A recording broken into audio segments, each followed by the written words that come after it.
Kalau janji Tuhan seperti lama digenapi, apakah perlu kita membantunya supaya janji tersebut lebih cepat terwujud? Atau cukup percaya dan menunggu waktu Tuhan? Let's dive deeper into the verse in verse.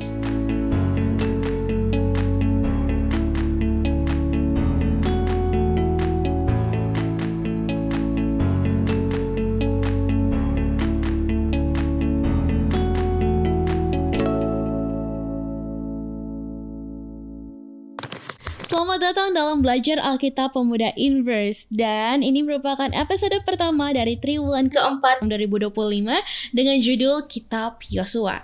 Kitab Yosua merupakan kitab yang penuh harapan. Masa depan bangsa Israel terlihat sangat cerah di kitab ini. Tidak ada kemurtatan yang besar, tidak ada penyembahan berhala di kitab Yosua. Dan saat mereka gagal, mereka dengan cepat bertobat. Mereka belajar dari kesalahan. Mereka berusaha lebih baik.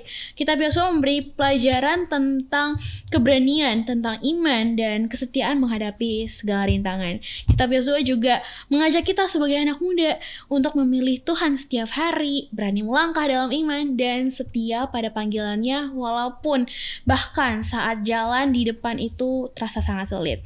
Oleh sebab itu, kami mengajak Anda untuk belajar Kitab Yosua di kelompok diskusi sekolah sahabat jemaat masing-masing, ataupun di care group, ataupun di KPA orang muda. Dan kami harap Inverse boleh menjadi buku panduan belajar Alkitab Anda, karena sudah didesain khusus untuk orang muda oleh gereja kita.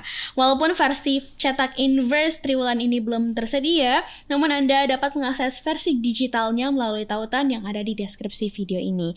Baik, pelajaran pertama atau episode pertama kita adalah dengan judul Pertumbuhan Covenant Promises, dan kita akan membahasnya bersama dengan Pendeta Ben, ada Kak Sunita dan juga Sam.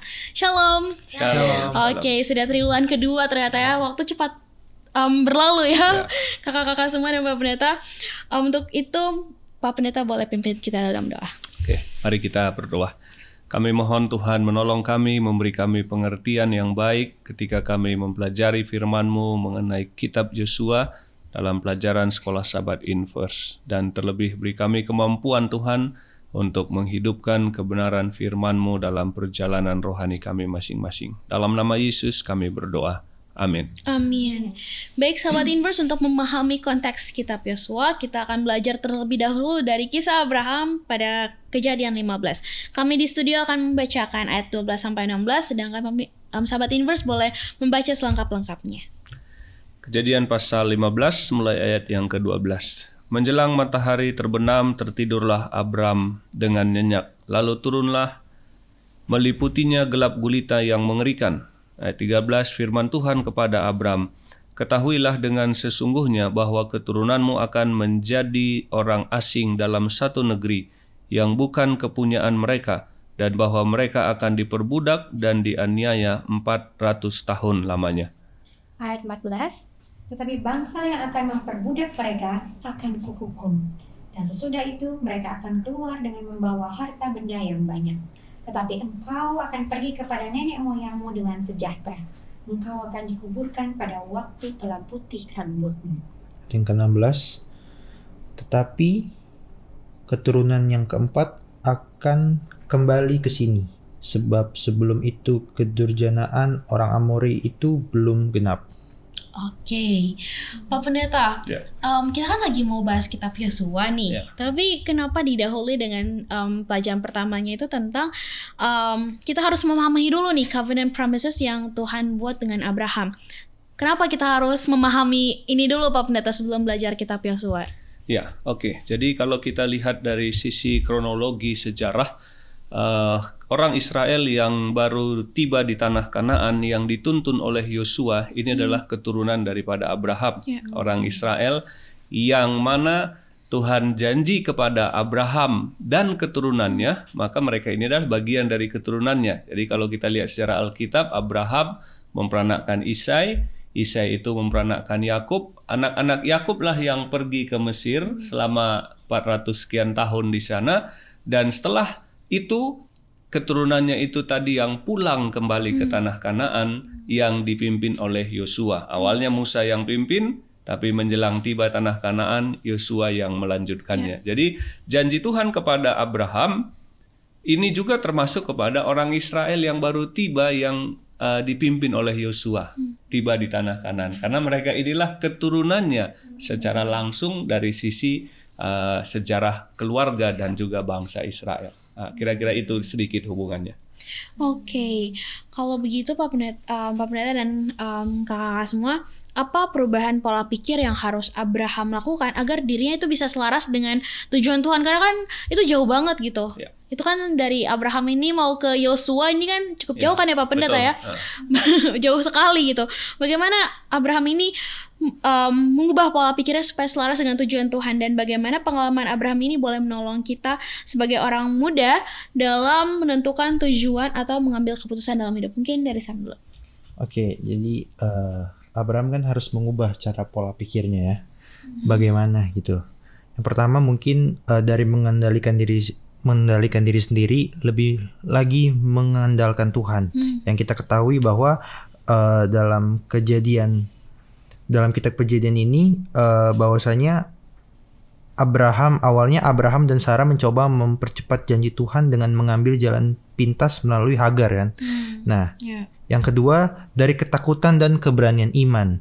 Abraham beberapa kali takut dan juga berbohong bahkan demi keselamatannya, seperti saat mengaku Sarah sebagai saudaranya.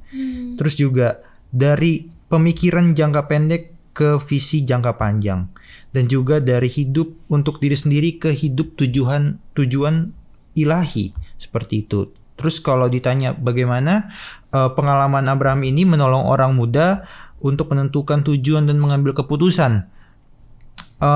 Terkadang menjadi orang muda itu sangatlah berat karena kita nggak bisa sabar untuk menunggu suatu hal yang kita ingin impikan.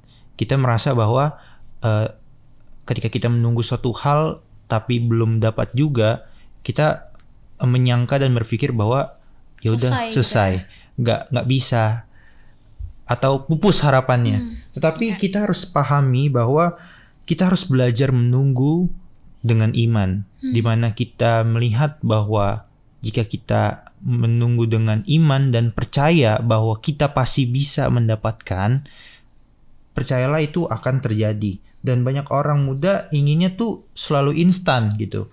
Tetapi dikatakan di sini Abraham mengajarkan bahwa janji Tuhan seringkali membutuhkan waktu dan juga proses.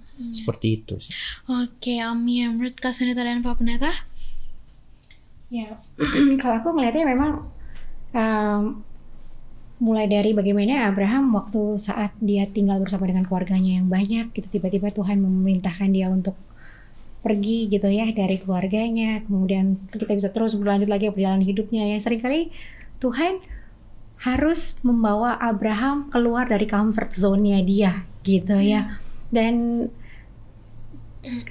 bagian dari Abraham adalah apakah Abraham mau ngikutin nggak gitu, merubah pikirannya, mungkin merubah mimpinya, merubah rencananya untuk bisa selaras dengan rencana dan mimpi Tuhan gitu ya. Tapi puji Tuhan Abraham menurut gitu ya. Abraham selalu menurut karena dia percaya dengan rencananya Tuhan dan bukan pada rencana pribadinya.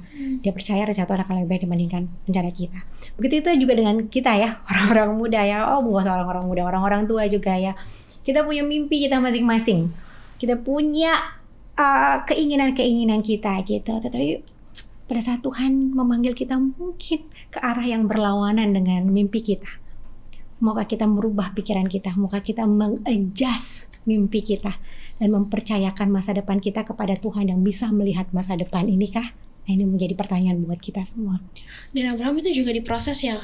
Tadi ya, dia juga ngelakuin kesalahan di dalam untuk chasing sesuai dengan tujuan Tuhan. Tadi dia juga banyak mengambil langkah-langkah yang mungkin ya memang tidak sesuai dengan kehendak Tuhan ya. Berarti itu butuh proses ya sebenarnya untuk hal itu ya Pak Pendeta ya. Ya, jadi betul sekali. Jadi pengalaman rohani Abraham ini luar biasa ya. Dia dipanggil ke tempat yang dia tidak tahu, tidak ada kepastian, tidak ada jaminan, tapi ada janji Tuhan yang dia percaya. Tapi dia tidak melihat semua janji itu sudah digenapi, tapi dia memegang janji yang Tuhan berikan. Nah, pelajaran penting juga mungkin bagi kita ketika kita menantikan jawaban doa, harapan, kerinduan hati yang kita inginkan dalam hidup kita, sahabat orang muda, ya perlu kita percaya kepada janjinya. Tapi jangan juga lupa bagian kita juga harus kerjakan. Do the best. Lakukan bagian kita semampu sebaik yang kita bisa kerjakan. Dan Abraham melakukan itu. Dia menunggu janji Tuhan bahwa keturunannya akan banyak, Mesias akan datang dari keturunannya, dan seterusnya dan seterusnya. Tapi di saat yang sama, dalam perjalanan hidupnya, ia juga melakukan hal-hal yang dia bisa lakukan. Walaupun tidak sempurna, tadi sudah di-mention ya, seolah-olah dia merasa Tuhan perlu ditolong, sehingga janji Tuhan yang dia terima, ini sulit digenapi, biarlah saya menolong Tuhan untuk menggenapi. Nah, itu mungkin pelajaran juga bagi kita, bahwa lakukan sebaik yang kita bisa kerjakan sesuai dengan kapasitas panggilan kita, di samping kita bergantung sepenuhnya, berharap juga kepada waktunya Tuhan menjawab kerinduan hati kita. Amin. Dalam pelajaran pekan ini kita juga boleh mungkin melihat kalau misalnya Tuhan tuh sebenarnya bisa aja kan kasih wilayah kosong yang tidak dihuni oleh orang pada saat saat ia menyatakan covenant promises-nya ke Abraham gitu ya. Namun Tuhan memberikan tanah yang sudah dihuni dengan berbagai banyak macam kelompok bangsa, dan Israel pasti harus menghadapi berbagai konflik untuk mendapatkannya gitu. Mengapa demikian gitu? Bagaimana kisah ini boleh menolong kita bahwa Tuhan itu adil, sedangkan kita lihat saat itu kejahatan tetap ada di sekitar kita. Bagaimana kita boleh belajar mempercayai keadilan Tuhan, padahal itu banyak orang-orang jahat, dan gimana ini bisa adil gitu ya? Mungkin Kak Sunita. Ya, dalam perjalanannya kita dan dari berbagai teori dan dari penelitian, dan kita juga alami sendiri ya, konflik makes us grow. Gitu ya, konflik itu yang sebenarnya menumbuhkan kita. Karena di dalam menyelesaikan konflik banyak keterampilan-keterampilan yang harus kita gunakan. Satu adalah menganalisa, kemudian melihat sudut pandang lain gitu ya, kemudian mungkin itu membuat kita menjadi bekerja sama gitu, dan lain sebagainya gitu. Itulah kenapa anak-anak sekolah dikasih konflik setiap mau naik kelas. Apa konfliknya? Ujian sekolah gitu. Itu kan konflik, sesuatu yang di luar comfort zone-nya mereka gitu. Bisa nggak cuma ngedengerin guru dapat nilai bagus gitu kan? Enggak, mereka dikasih ujian. Tujuannya apa ujian? Ujian adalah untuk memastikan mereka memahami pelajaran hari ini, sehingga mereka akan disanggupkan untuk menghadapi masalah masa depan, masalah esok hari gitu ya. Dan konflik ini ya kita tahu Tuhan, puji Tuhannya Tuhan kita adalah Tuhan yang mengetahui semua isi hati kita. Dan Tuhan tahu untuk tinggal di tanah Kanaan dan menjalankan misi yang Tuhan sudah tetapkan bagi bangsa Israel. Bangsa Israel membutuhkan konflik ini untuk membentuk iman mereka, untuk membentuk penurutan mereka, untuk membentuk karakter mereka, sehingga mereka bisa menjalankan misi Tuhan yang sudah Tuhan tetapkan di tanah Kanaan pada waktunya. Amin. Dasam? Amin. Jadi kalau ditanya mengapa Tuhan tidak memberikan wilayah kosong kepada Israel, bahwa kalau kita baca di dalam Kejadian 15 ini dari ayat 13 hingga 16 dikatakan bahwa di situ salah satu alasan utama Tuhan tidak langsung memberikan tanah kosong adalah karena kesabarannya terhadap bangsa-bangsa lain. Tuhan menunggu sampai kedurjanaan orang Amorim itu genap. Di dalam Kejadian 15 ayat ke-16 itu menunjukkan bahwa Tuhan memberi kesempatan bagi mereka untuk bertobat sebelum penghakiman tiba. Dan selain itu Tuhan juga membiarkan Israel menghadapi suatu proses tadi, tantangan untuk merebut tanah itu agar mereka agar mereka lebih bergantung kepada Tuhan saja. Dan mereka harus mempercayai bahwa pimpinan Tuhan dalam menghadapi peperangan. Jadi intinya adalah bahwa segala sesuatu tentu pasti ada prosesnya, seperti yang tadi Kak Sunita katakan. Jadi disinilah maksud dari Tuhan. Maksud dari Tuhan adalah bahwa Tuhan ingin bahwa orang-orang Israel ini bisa memiliki proses dan kuat dalam bergantung dan belajar kepada Tuhan. Amin. Ya, jadi betul sekali ya. Jadi dari sisi orang Amori yang menempati tanah yang mereka akan tempati itu, Tuhan berikan kesempatan kepada orang-orang Amori itu sampai dosa itu matang, sampai kejahatan itu matang, dan tidak ada lagi kesempatan untuk mereka bertobat. Dan ketika itu sudah nggak ada kesempatan, barulah Tuhan suruh mereka untuk membinasakan mereka yang di sana. Tapi yang kedua tadi juga sudah disebutkan bahwa ketika kita menghadapi perjuangan-perjuangan hidup, tantangan-tantangan yang ada, dan segala hal yang mungkin seperti tidak kita harapkan, Tuhan sedang mengajar kita agar kebergantungan terus-menerus kita kepada Tuhan itu harus tetap terjaga.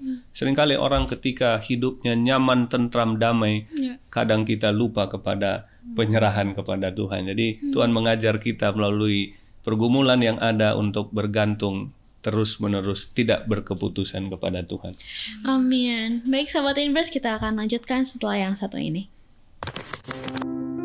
Bosen, ngantuk, malas, nggak ngerti. Apakah kata-kata ini keluar ketika kamu mendengar kata Bible Study? Belajar Alkitab harusnya menjadi suatu hal yang menyenangkan. Tapi kenapa rasanya susah sekali untuk memulai? Apa yang salah? Apa yang harus dilakukan agar belajar Alkitab rasanya tidak begitu-begitu saja? Banyak orang bilang ada banyak jalan menuju Roma. Jika pepatah ini benar, kami percaya Tuhan pasti sudah sediakan lebih banyak lagi jalan menuju Alkitab, menuju Dia. Hanya saja, jalan-jalan itu mungkin belum terlihat oleh kita. Tapi kita bisa meminta. Yesus pernah berkata dalam Matius 7 ayat 7, "Mintalah, maka akan diberikan kepadamu. Carilah, maka kamu akan mendapat. Ketuklah, maka pintu akan dibukakan bagimu." Bagaimana cara memintanya? Lewat doa. Berdoalah untuk meminta hikmat dan kemauan yang kuat untuk belajar Alkitab. Setelah itu, mari buka Alkitab dan belajar sedikit demi sedikit sesuai kemampuanmu. Jika kamu bingung mau mulai dari mana, Inverse Indonesia memiliki Bible Study Guide yang bisa membantumu menentukan apa yang ingin kamu pelajari. Semua dikemas dengan bahasa yang mudah dimengerti. Inverse juga berusaha keep in touch untuk menemani kamu belajar Alkitab. Ada sosial media, diskusi melalui podcast. Semua dilakukan untuk mengingatkan kamu bahwa kamu tidak sendiri. Bahwa kita sama-sama bertumbuh dalam Tuhan, kita belajar bersama-sama, kerja bersama-sama untuk Tuhan. Dan kalau suatu saat kamu kembali merasa jenuh atau buntu, selalu ingat, ada banyak jalan menuju Roma. Ada banyak cara untuk belajar Alkitab dengan menyenangkan, dan kami harap Inverse adalah salah satunya. Open your heart dan open your Bible. Let us dive deeper into the verse. Inverse.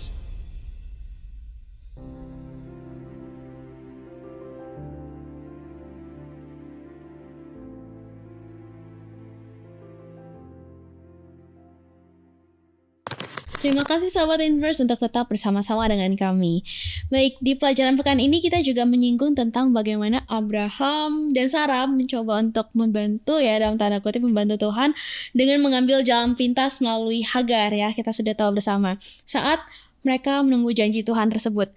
Nah, bagaimana menurut Kak Sunita, Sam dan Pak Pendeta, bagaimana kita boleh tetap sabar dan tidak tergoda untuk mengambil jalan pintas atau mempercepat sesuatu dengan cara kita sendiri gitu kan. Tadi kan Pak Pendeta mention di awal kita boleh berusaha sebaik kita, tapi bagaimana apa batasan-batasan sehingga kita tidak mempercepat dengan cara sendiri yang mungkin tidak sesuai dengan kehendak Tuhan gitu. Ya, saya melihatnya bahwa memang kalau dipikir-pikir kan Tuhan itu memang luar biasa, maha taunya tuh yang membuat kita menjadi terkagum-kagum, dan udah deh gak usah dibantuin gitu, gak usah pakai pemikiran kita ya. Contohnya misalkan seperti seorang ibu dan ayah yang mengandung 9 bulan untuk kemudian bisa punya anak. Sebenarnya kenapa harus 9 bulan sih, gak bisa cuma 4 bulan Tuhan gitu, udah pengen banget nih nunggu gitu ya. Tapi nyatanya buat saya yang sudah mengalami gitu ya, saya melihat bahwa semua waktu-waktu yang saya alami selama 9 bulan dan suami saya juga jalan selama 9 bulan, itu tuh adalah persiapan yang Tuhan set untuk saya nanti berfungsi sebagai ibu pas anak itu beneran lahir gitu ya. Semua penderitaan, rasa sakit, gak nyaman tidur, itu ternyata hanya persiapan-persiapan kecil pada yang Tuhan persiapkan buat kita pada saat anaknya lahir lebih parah lagi gitu yang akan kita hadapi ya, gak bisa tidur, harus bangun dan lain sebagainya gitu ya. Sehingga kita bisa belajar gitu bahwa apa yang Tuhan, pada saat Tuhan mau memberikan sesuatu hadiah buat kita, Tuhan tahu kemampuan kita. Oleh karena itu Tuhan sedang mempersiapkan kita di masa-masa sekarang ini untuk menerima satu hadiah yang Tuhan bisa pastikan pada saat itu diberikan, itu akan menjadi berkat dan bukan jadi kutuk gitu ya. Banyak orang yang berharap cepet-cepet kaya, tapi kenapa Tuhan belum kasih? Mungkin karena Tuhan melihat kita masih butuh diproses dulu sehingga kita bisa siap untuk menggunakannya dengan benar saat kekayaan itu diberikan kepada kita. Mungkin kita pengen, waktu itu Alicia pernah bilang pengen keluar negeri, kenapa belum nih? Ya, Mungkin ada satu skill yang Tuhan mau Alicia master dulu di dalam proses menunggu ini, sehingga pada saat gift itu diberikan, itu akan menjadi berkat dan bukan jadi kutuk gitu ya. Jadi ini sebenarnya adalah kita harus memuji Tuhan untuk delay-nya Tuhan gitu ya, karena nyatanya itu adalah berkat untuk kita bisa bersiap-siap mempersiapkan diri untuk menerima berkat besar yang Tuhan mau berikan pada kita. Amin. Amin. Jadi sudah sangat bagus tadi yang dikatakan oleh Kak Seneta bahwa Tuhan tuh pengen lihat prosesnya gitu. Tuhan tuh pengen lihat kita siap gak untuk menerima apa yang Dia kasih gitu. Terkadang kita maunya instan. Kembali lagi orang muda, anak-anak muda itu pinginnya yang instan. Sedangkan Tuhan itu inginnya proses tuh. Kamu bisa mendapatkan apa yang aku kasih, tapi kamu siap gak? Gitu. Terkadang kita lupa akan itu dan kita lupakan janji Tuhan. Terkadang khususnya anak muda menjadi tamparan sendiri buat saya ya, teguran bahwa kita memiliki satu permohonan yang kita selalu panjatkan untuk Tuhan, dan ketika permohonan itu, harapan dan keinginan itu tidak terkabul, terkadang kita melupakan apa yang Tuhan kasih semuanya untuk kita. Jadi karena satu permintaan kita yang tidak dijawab, kita melupakan semua pemberian Tuhan. Jadi di sini kita dapat belajar dari Abraham ini bahwa kita harus tetap sabar, kita harus tetap bergantung pada Tuhan, mengingat janji Tuhan, firman Tuhan, dan kita percaya bahwa waktu Tuhan adalah yang terbaik. Seperti itu. Ya, jadi ini ujian iman yang berat bagi Abraham ya. Di saat dia merasa secara manusia istrinya tidak lagi bisa memberikan anak yang dijanjikan, secara manusia logika dia berpikir lebih baiklah Hagar yang bisa menggenapi ini. Tetapi ini sebuah ujian iman yang kita bisa belajar di sini bahwa Tuhan sanggup menepati janjinya pada waktunya Dia. Dan kadang-kadang kita diajar memang penggenapan janji Tuhan itu tidak Tuhan berikan terlalu cepat sehingga kita merasa biasa saja. Tapi Tuhan juga tidak berikan terlambat sehingga mungkin kemudian tidak lagi merasa ada gunanya. Tapi pada waktunya Tuhan genapi janji itu. Tapi kembali lagi seperti yang tadi saya mention di awal, bahwa ketika Tuhan memberikan janji kepada Abraham pun, Abraham tetap melakukan bagiannya yang terbaik yang dia bisa lakukan. Nah, ini juga jangan sampai kita salah memahami. Ketika kita percaya janji Tuhan, teman-teman, sahabat orang muda cukup berpangku tangan saja, tidak melakukan apa-apa. Termasuk jodoh ya, jodoh itu karunia Tuhan, tapi kita harus usahakan juga. Pekerjaan itu berkat Tuhan, tapi kita kerjakan juga bagian kita. Jadi selalu ada campur tangan Tuhan di atas apa yang kita kerjakan. Nah, mungkin dalam cerita sederhana Abraham, setelah usia tua mereka, saya percaya dia masih hidup bersama dengan istrinya, dia rukun bersama sehingga kemudian pada waktu berikutnya dia memiliki anak. Nah, nggak mungkin dia pisah-pisah, nggak sama-sama lagi dia punya anak, kan begitu. Itu artinya Abraham melakukan bagian dia. Walaupun yang dia lakukan tadi dengan Hagar itu yang tidak tepat. Tapi ada hal yang positif yang dia juga lakukan menunggu waktu janjinya Tuhan. Amin. Oh. Tawa doang nih. Gimana ya? Banyak banget. Soalnya Ya anak-anak muda biasalah sukanya cuma tahu yang di depan mata doang. Yang lain habis itu di-ignore semuanya. Oh, masa depan saya sudah tidak ada lagi setelah yang ini tidak berhasil, atau mungkin terkait jodoh. Aduh, ini umur sudah segini gitu kan. Tapi dari Abraham kita memang boleh percaya kan, janjinya Tuhan aja yang berapa ribu keturunan itu aja udah jauh banget gitu. Gimana ya? Dia boleh percaya, sedangkan itu jauh sekali. Berarti memang cukup lama. Coba bayangkan Abraham itu punya anak Ishak. Ishak itu punya anak Yakub. Anak-anak Yakub lah yang itu pergi ke Mesir. Dan di Mesir itu mereka 430 tahun. Baru kemudian mereka pulang ke tanah Kanaan. Jadi waktu mereka sudah tiba kan tanah Kanaan, itu Abraham sudah nggak ada. Sudah ratusan tahun yang lalu dia beristirahat. Janji itu Tuhan berikan kepada mereka. Padahal jodoh berapa tahun sih? 30 tahun. Bisa kita nyampe 400 ya. baiklah. Oke, the last but not least question. Ketika Abraham taat itu Tuhan menyediakan domba ya Pak. Ini saat ya harus mengorbankan Ishak. Tuhan menyediakan domba sebagai pengganti Ishak. Mungkin Sam, Kak Senita dan Pak Pendeta punya nggak pengalaman Anda melihat Tuhan bekerja dalam hidup Anda, bahkan saat Anda itu menghadapi pengorbanan yang begitu besar gitu, menurut secara pribadi itu pengorbanan atau itu tantangan yang sungguh luar biasa? Ya tentu pasti ada ya. Banyak sekali cerita-cerita ini relate dengan kehidupan sehari-hari, di mana kita harus mengorbankan sesuatu yang udah kita dambakan, yang kita udah punya, yang sangat berharga, tapi harus kita korbankan untuk hal tertentu. Itu menjadi pilihan yang sangat sulit. Tapi dalam pengalaman sendiri pasti ada. Terus juga dan puji Tuhan, ketika kita boleh tetap percaya, kita ikhlas yang terpenting ya, pasti ada jawaban dari Tuhan. Dan dari pengalaman hidup aku sendiri pun juga melihat bahwa itu semua terbukti ketika kita mengorbankan sesuatu hal yang kita sudah impikan dan kita korbankan, Tuhan pasti juga akan menggantikannya yang lebih lagi. Dan sama seperti Abraham yang dimana dia mau mengorbankan Ishak dan akhirnya nggak jadi kan. Nah itu juga Tuhan menguji Abraham kan, seberapa percaya dia sama aku. Nah kalau dalam kehidupan aku, pengalaman aku, mungkin Tuhan sedang menguji bahwa ini Samuel dikasih sesuatu, berani gak dia mengorbankan sesuatu hal yang berharganya untuk aku. Itu seperti itu sih pengalamannya. Ya. Kalau saya satu titik puncak waktu saya membuat satu keputusan besar yang seolah-olah berkorban. Ya dulu saya bilangnya berkorban, sekarang saya bilangnya itu bukan berkorban. Itu memang menggantikan sesuatu yang lebih kepada sesuatu yang lebih baik. Pada saat saya di puncak karir waktu itu, di puncak karir.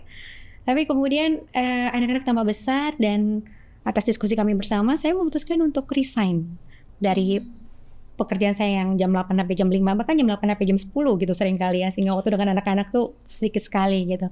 Saya berusaha untuk berhenti dari situ dan saya fokus sama anak-anak karena jadi homeschooling gitu, lebih banyak waktu sama saya gitu. Mereka bertumbuh di depan saya gitu ya. Dan banyak mimpi yang seolah-olah pada saat saya resign itu, banyak mimpi yang seolah-olah terkubur. Mimpi saya banyak banget gitu. Dan itu seolah-olah saya korbankan. Tapi nyatanya pada saat saya memilih untuk mengikuti satu panggilan misi yang saya rasa lebih penting, yaitu untuk keluarga, ada satu berkat yang luar biasa yang gak pernah saya rasakan selama berpuluh-puluh tahun saya bekerja sebagai seorang karyawan, yang saya pikir itu adalah berkat gitu ya, dengan semua fasilitas, kenyamanan, uang dan lain sebagainya. Ada satu kenikmatan waktu saya bersama-sama dengan anak-anak saya, di mana saya menyadari ternyata ini adalah harta terbesar saya gitu, berkat terbesar saya. Dan pada saat tadi Pak Pendeta bilangnya, kita setia pada perkara-perkara kecil ini di dalam rumah tangga. Pada waktunya ternyata Tuhan mengabulkan mimpi-mimpi saya yang saya pikir terkubur itu. Pelan-pelan, pada saat yang tambah besar, ada kesempatan-kesempatan yang terbuka lebar, di mana saya bisa sekali lagi menggunakan talenta-talenta yang Tuhan berikan kepada saya gitu nyatanya gitu. Jadi sebenarnya pada saat kita bilang berkorban, kita bukan berkorban. kita hanya melepaskan sesuatu yang Tuhan lihat sudah usang dan Tuhan kasih yang baru, bahkan yang jauh lebih baik gitu ya. Jadi nyatanya tidak ada pengorbanan gitu. Semua adalah pemberian hadiah yang luar biasa yang Tuhan berikan kepada kita. Tinggal kita setia mau menerima janji Tuhan dan melakukan bagian kita. Amin. Ya, jadi saya berdoa supaya Tuhan tidak berikan saya ujian seperti yang dia berikan kepada Abraham ya. Karena sangat berat ujian yang dia terima untuk mempersembahkan anak laki-lakinya. Artinya apa? Kita berdoa kalaupun ada pergumulan yang kita hadapi dalam hidup kita, ada pilihan-pilihan yang harus kita buat, Tuhan berikan kita kemenangan atas pergumulan kita dan membuat keputusan yang tepat sesuai dengan kehendak Tuhan. Dan yang menarik bagi saya ketika Abraham lulus dalam ujian itu. Tadi ujian pertama dia seperti masih ada failnya dengan Hagar. Tapi ini ujian yang kedua, ini lebih berat. Anak yang dijanjikan sudah ada, nah diminta lagi. Tapi dia lulus di situ. Maka saya tertarik dalam Kejadian 22:12 katakan di sana. Tuhan bilang kepada Abraham, jangan bunuh anak itu, jangan kau apa-apakan dia, sebab aku tahu engkau sekarang takut kepada Tuhan. Jadi ketika Abraham tunduk kepada Tuhan, taat kepada Tuhan, ketika Abraham menghormati Tuhan lebih daripada yang lain, Tuhan katakan engkau adalah seorang yang takut kepada Tuhan. Jadi sahabat orang muda, mari kita menghormati Tuhan lebih daripada yang lain. Mari kita mengasihi Tuhan lebih daripada apa pun di dunia ini. Karena orang-orang seperti itulah yang Tuhan katakan engkau seorang yang takut kepada Tuhan. Amin.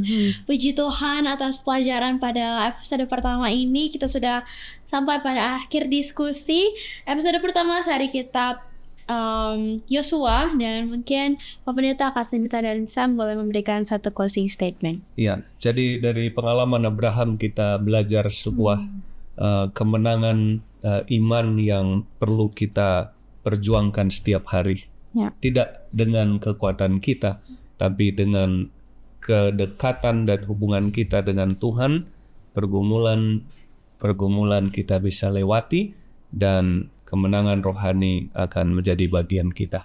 Amin. Ya, di sepanjang triwulan pelajaran kita hari ini kita akan melihat banyak bagaimana perjuangan bangsa Israel untuk menghadapi orang-orang yang gak selevel sama mereka. Kita akan menyaksikan begitu banyak kemustahilan yang nyatanya Tuhan nyatakan bahwa tidak ada yang mustahil bagi Tuhan gitu ya. Dan kita bahkan sudah mengawalinya dengan cerita Abraham, kemustahilan di dalam kehidupan Abraham. Dan Tuhan ya Abraham yang mengubah kemustahilan menjadi nyata. Tuhan ya bangsa Israel yang membuat kemustahilan menjadi nyata adalah Tuhan. Anda dan saya juga, saudara dan saya juga. Oleh karena itu apa yang Tuhan sudah lakukan pada Abraham, sudah lakukan kepada bangsa Israel dengan pimpinan Yosua, Tuhan juga rindu untuk menyatakannya, memberikannya kepada kita orang-orang muda. Amin. Ya, mungkin dari aku pelajaran kita ini mengingatkan bahwa kita harus menunggu waktu Tuhan yang paling terbaik. Menunggu memang tidak mudah, tapi percayalah Tuhan tahu kapan waktunya kita dapat menerima apa yang kita impikan dan kita inginkan. Karena Tuhan mengerti apa yang kita butuhkan, dan kita belajar dari Abraham di mana dia boleh selalu percaya kepada Tuhan meskipun ada sesuatu hal yang kurang di mana kejadian-kejadian yang lalu, tapi percayalah Tuhan selalu ada dan Tuhan selalu menepati janjinya. Amin. Kasinita boleh tutup doa. Kita berdoa. Bapa dalam surga, terima kasih. Terima kasih karena kami memiliki Engkau sebagai Tuhan kami. Tuhan yang tahu isi hati kami. Tuhan yang melihat masa depan, dan oleh karena itu Tuhan yang sudah merancangkan seluruh perjalanan kehidupan kami untuk tiba di masa depan yang sudah Engkau tetapkan kepada kami masing-masing. Oleh karena itu Tuhan, ajar kami untuk percaya, memiliki iman yang sepenuhnya kepada Tuhan, memegang tangan Tuhan dan mengizinkan Tuhan yang berjalan di depan untuk menuntun kami sehingga kami tidak tersasar. Oleh karena itu Tuhan, melalui pelajaran-pelajaran mengenai Abraham dan Yosua, ajar kami untuk melihat kuasa Tuhan yang begitu besar dan kasih Tuhan yang begitu besar juga dapat berlaku di dalam kehidupan kami. Jadilah kehendak-Mu selalu dalam kehidupan kami dan bukan kehendak kami. Terpujilah nama-Mu karena kami berdoa hanya dalam nama anak-Mu Yesus Kristus, Juru Selamat dan Penebus kami. Amin. Amin. Terima kasih Pak Pendeta, terima kasih Kak Sendita, terima kasih staff, dan terima kasih juga kepada seluruh sahabat Inverse yang telah bergabung bersama-sama dengan kami pada episode pertama kali ini. Dan sampai jumpa pada episode berikutnya. Tuhan Yesus memberkati. Remember to always dive deeper into the verse in verse. Bye.